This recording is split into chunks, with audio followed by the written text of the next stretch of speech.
Selamat pagi. Assalamualaikum warahmatullahi wabarakatuh.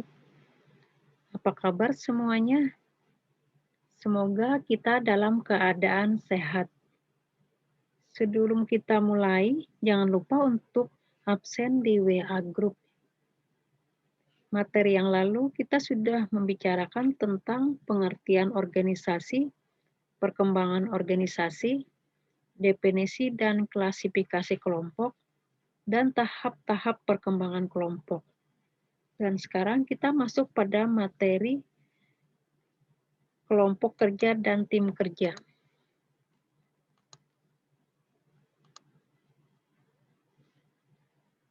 Sebelum masuk pada materi, kita perlu tahu apa itu kelompok kerja dan tim kerja. Kelompok kerja merupakan grup yang berisikan 2 atau lebih individu yang saling berinteraksi, utamanya untuk saling berbagi informasi agar dapat membuat keputusan demi membantu satu sama lain dalam hal wilayah kewenangannya masing-masing. Sedangkan tim kerja adalah sekelompok orang yang usaha dari masing-masing anggotanya menghasilkan kinerja yang lebih tinggi daripada jumlah masukan individualnya. Jadi dapat dilihat bahwa perbedaan umum antara kelompok kerja dan tim kerja yaitu kelompok kerja tidak perlu berkesempatan untuk melakukan kerja kolektif yang menuntut upaya penggabungan. Tidak ada sinergi positif yang akan menciptakan suatu tingkat keseluruhan kinerja yang lebih besar daripada jumlah masukan. Sedangkan tim kerja dapat membangkitkan sinergi positif lewat upaya yang terkoordinasi. Upaya-upaya individual mereka juga menghasilkan suatu tingkat kinerja yang lebih besar daripada jumlah masukan individual tersebut.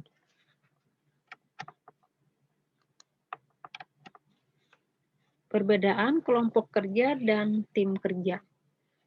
Dari segi tujuan, kelompok kerja biasanya berbagi informasi, sedangkan di dalam tim kerja biasanya kinerja kolektif atau gabungan atau secara bersama-sama.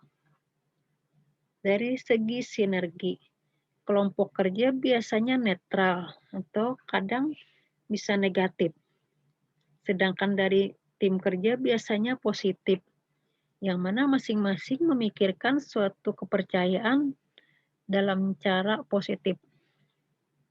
Dari segi pertanggungjawaban, kelompok kerja biasanya secara individual, sedangkan di dalam tim kerja biasanya timbal balik. Terus dari segi keterampilan juga kelompok kerja dan tim kerja ini mempunyai perbedaan, yaitu kalau kelompok kerja biasanya secara acak dan beraneka ragam. Sedangkan dalam tim kerja biasanya saling melengkapi.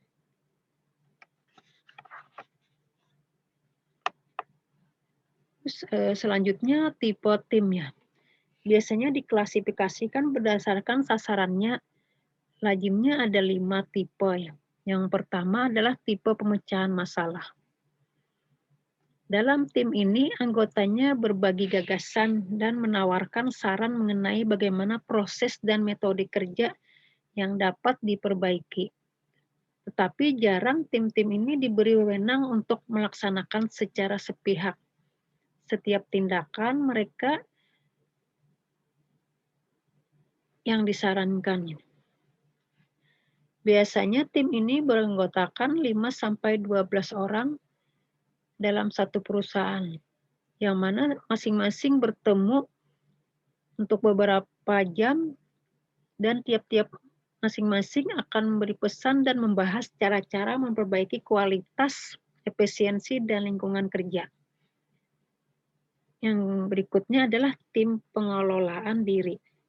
Ini adalah kelompok karyawan yang memikul tanggung jawab dari mantan penyelia mereka.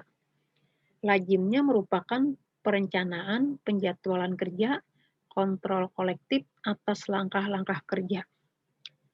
Tim ini juga beranggotakan 10-15 orang yang memiliki tanggung jawab dari mantan supervisor mereka.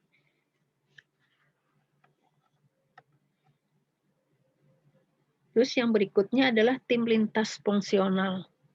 Tim ini juga terbentuk dari karyawan-karyawan dari tingkat hierarki yang sama, tetapi berasal dari bidang kerja yang berlainan yang berkumpul bersama-sama untuk menyelesaikan tugas. Yang berikutnya satuan tugas, yang mana tim ini juga memiliki peranan sama dengan fungsional silang, tetapi hanya bersifat sementara.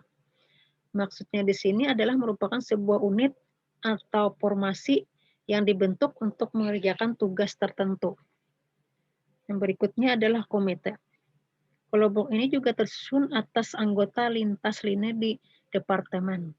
Lintas lini ini merupakan bentuk pelimpahan wewenang langsung secara vertikal dan sepenuhnya dari kepemimpinan terhadap bawahannya. Cara menciptakan tim berkinerja tinggi. Yang A adalah ukuran tim kerja.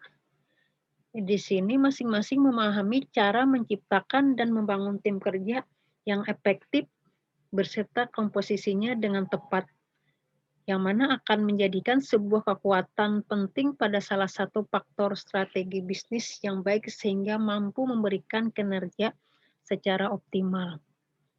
Yang B, kemampuan anggotanya.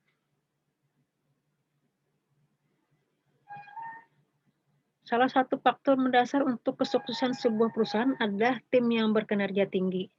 Sebuah tim ini juga mampu berkinerja tinggi apabila memiliki tujuan atau sasaran yang jelas dan dipahami oleh seluruh anggota timnya. Tidak dapat dipungkiri, sebuah tim dengan kinerja tinggi dapat dibutuhkan saat ini, karena persaingan sudah semakin ketat. Karena persaingan yang sangat ketat, hambatan yang akan ditemui juga semakin kompleks. Yang C, mengalokasikan peran dan menggalakkannya. Ini juga mempunyai komitmen untuk tujuan bersama. Yang berikutnya, keanekaragaman. Ini juga memberikan warna kepada tim, baik itu keahlian, pengetahuan, dan pengalaman. Yang berikutnya, mempunyai komitmen untuk tujuan bersama. Dalam mencapai tujuan, pastikan anggotanya mempunyai visi yang sama dan dapat merancang konsep untuk mencapai tujuan. Yang berikutnya adalah menegakkan tujuan spesifik. Di sini juga menyepakati mengenai hal-hal yang spesifik dari kerja dan bagaimana hal itu cocok untuk menegakkan tujuan spesifik. Terus yang berikutnya adalah kepemimpinan dan struktur.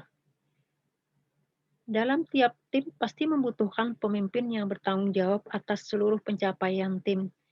Dan anggota tim juga tanpa pernah menyalahkan anggota tim dan pemimpin juga mengerjakan pekerjaan anggota tim. Yang berikutnya adalah tanggung jawab dengan mengurangi kemalasan sosial. Terus yang berikutnya adalah evaluasi kinerja dan sistem ganjaran yang benar.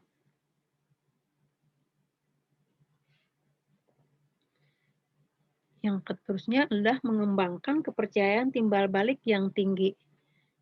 Di sini terdiri dari integritas, kemampuan, konsistensi, kesetiaan, keterbukaan.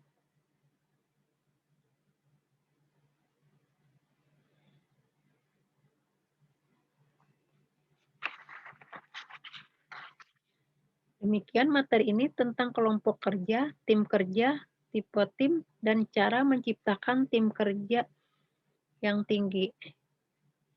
Seandainya ada tanggapan atau pertanyaan, bisa WA ke Ibu ya. Setelah kuliah ini nanti ada tugas yang akan dikerjakan di selembar kertas. Jangan lupa beri nama dan NPM dan fotokan, kemudian kirimkan ke WA ya.